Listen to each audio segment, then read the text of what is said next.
ito na yung at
so 3 times po natin siya i-stretch ng ganun din. And then, after natin i-stretch, so yan ulit gagawin, i-close yung bowl. So, ayan guys. A few moments later. So, ito na yung sourdough natin guys. So, natapos na yung 3 times na i-stretch natin siya. So, ngayon guys, ililipat naman natin siya sa bowl. So, isi-circle naman natin siya. Then, ilalagay natin ng overnight sa ref. So, ayan guys, ito yung ating bowl. So, unang natin gagawin, lagyan natin ng dry flour. And then, kukunin natin yung dough natin. Isi-circle natin din, ilagay po yan. Then, takpan ulit natin siya ng tela. Overnight po siya sa ref.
So, kailangan natin itong i-flat yung taas ng ating sourdough.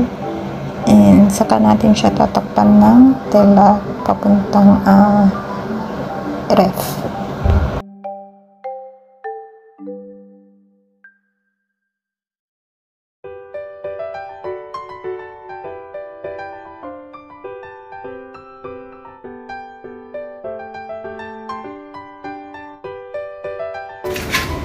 So, ito na yung ating sourdough. Ilagay mo natin siya overnight sa ref.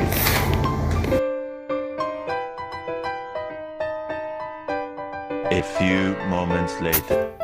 So, this is it guys. We need to bake the sourdough bread. So, just wait until the oven is hot and with the pan. So let's go guys, and 250 degrees Celsius siya. And this is now the sourdough for overnight inside the ref, and the pan for the baking is already hot, so we can bake now our sourdough, and we need to bake for 20 to 30 minutes.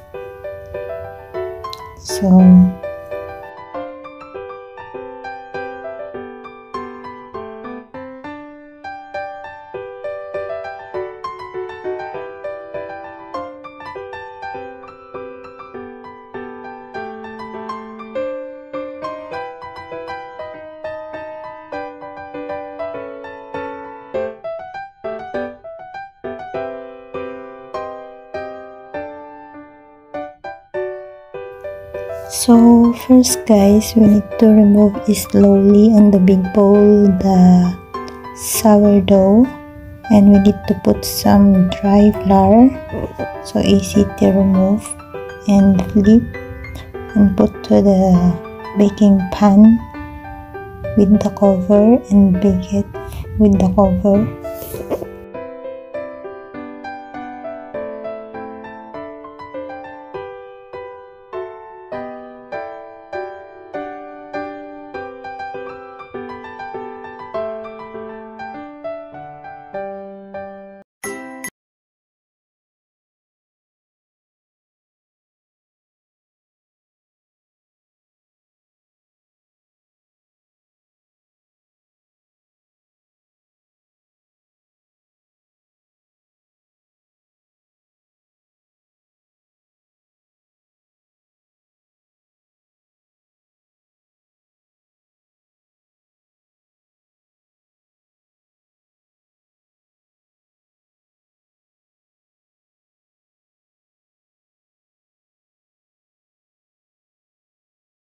So let's see, put 20 minutes first for the oven, and this is the bread now, so the bread is already inside, so let's bake it for 20 minutes. A few moments later. So after 20 minutes guys, so this is it bread, so I'll take it out the cover, so we need to bake for 30 minutes without cover. A few moments later. So ayun guys yung ating bread. So bibake natin yan lang 30 minutes without cover, and kanina yung 20 minutes na may cover siya is 250 yun. So ngayon is 210, so nagbawas tayo ng temperature ng ating oven, so 210 na lang siya. So yan siya guys. A few moments later. So this